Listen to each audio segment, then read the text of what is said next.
and his frustration with a situation where Iran clearly has the upper hand in strategic terms, because he has no good options, President Trump.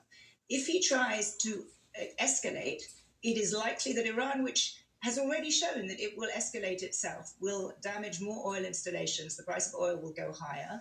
If he somehow declares victory and moves away, then the straits are likely to stay closed. And so, right now, this is a very, very difficult situation, and one where I think the President of the United States is showing us just how frustrated he is. But if those threats were to be carried out, I don't for a second think that it would do anything other than increase Iran's resolve to maintain the straits being closed. Richard, so then how does this resolve itself? Because let's assume that there isn't a kind of totally dramatic escalation where you have a complete free for all, but Trump decides to do more bombing and then just quits in say 10 days or 2 weeks. The strait remains closed.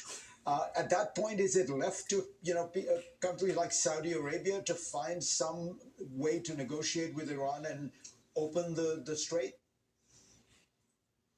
For you, there's two great unresolved issues. One I know you'll talk about later, which is the nuclear issue, and we could be looking at, if you will, open-ended bombing by Israel and the United States, kind of rather than having a formal negotiator arrangement, kind of red lines. And if and when Iran were to move against them, there would be recurring military activity. On the strait, it's what I've described as we broke it, you own it. The president could simply walk away and say, yeah, as he's posted, that the United States is not directly dependent on energy moving through the strait.